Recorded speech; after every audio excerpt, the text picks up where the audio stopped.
Make this careful note. Emotions are tricky. They can go either way on you. Emotions can build or destroy, weaken or strengthen, make or break. It all depends on how you use them. We call civilization the intelligent management of human emotion. That's it. The power, given an intelligent direction and objective, can accomplish spectacular things. The power, the feelings, those surges of heart and soul. What are they? What can they do? Well, here are some. First, disgust.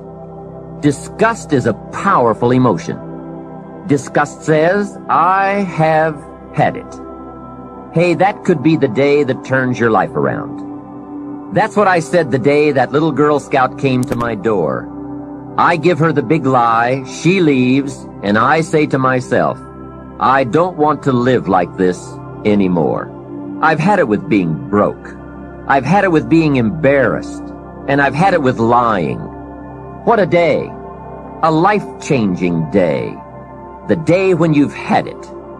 And whether it's something major or something small, the day you can say enough is enough.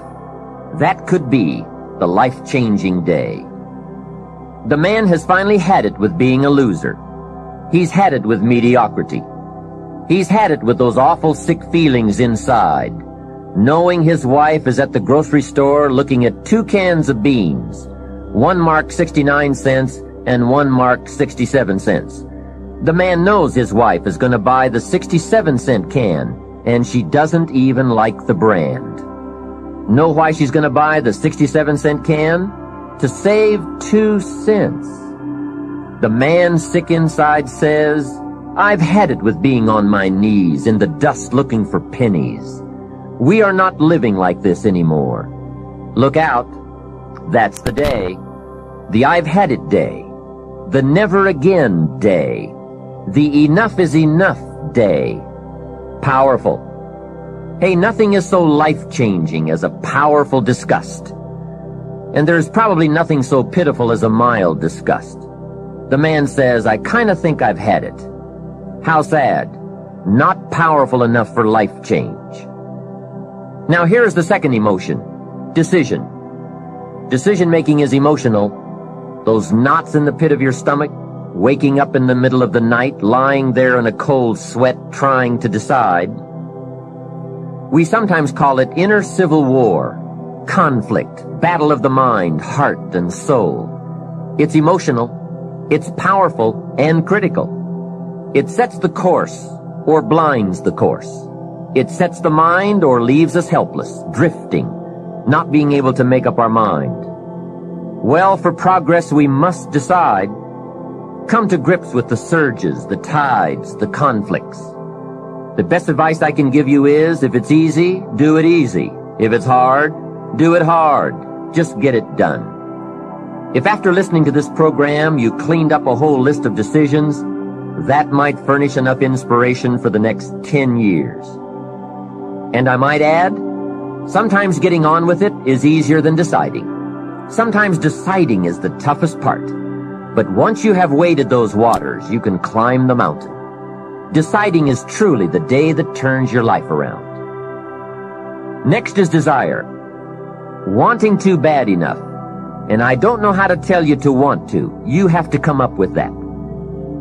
There are 2 things, however, that I know about desire. First, it comes from inside, not outside.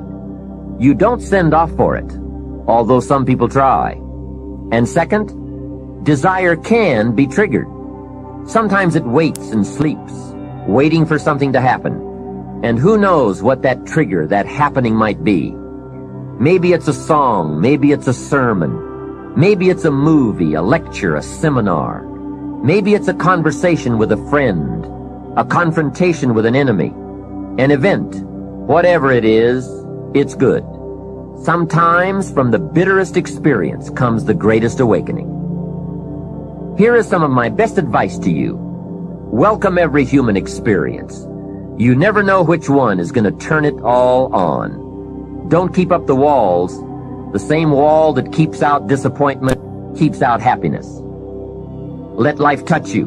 Don't let it kill you, but let it touch you. It could be the next touch that makes the day that turns your life around. And here is the last emotion, resolve. Resolve says, I will. Two of the most powerful words in the language, I will.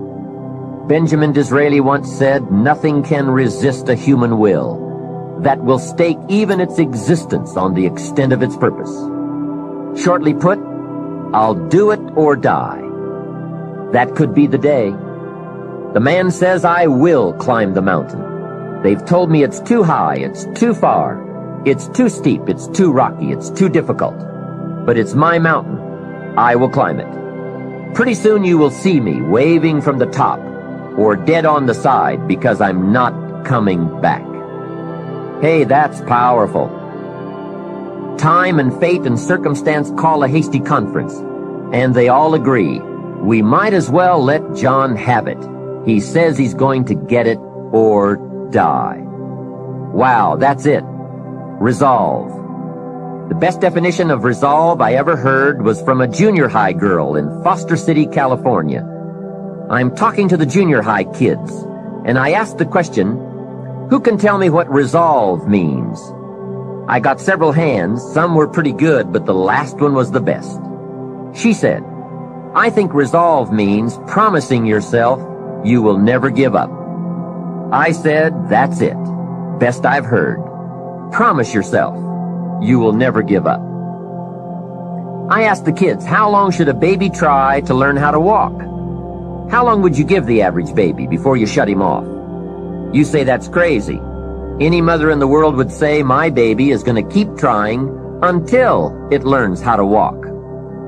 No wonder almost everyone walks. What a magic formula. The until formula. Good question. How long are you going to work to make your dreams of wealth and happiness come true? I suggest the until formula. It's the best. Emotions, disgust, decision, desire, resolve. Now let me give you the third part of the equation. That equation that gets results. It's action. Disciplined action. There's a famous line that says, don't just be listeners, be doers. That's it. Doers. The whole world loves the doers. That's what makes the wealth and the winning. Doing, disciplined, emotional action. Another famous line says, faith without action serves no useful purpose. Wow, what a major piece of information. Many people these days are big on affirmations. You have to be very careful of affirmations. Remember, there is a thin line between faith and folly. Here's the best I can give you on affirmation. Affirmation without discipline is the beginning of delusion. And there is nothing worse than delusion. Walking west looking for the sunrise. It's bad. However, affirmation with discipline can bring the most incredible results. But remember, they go together.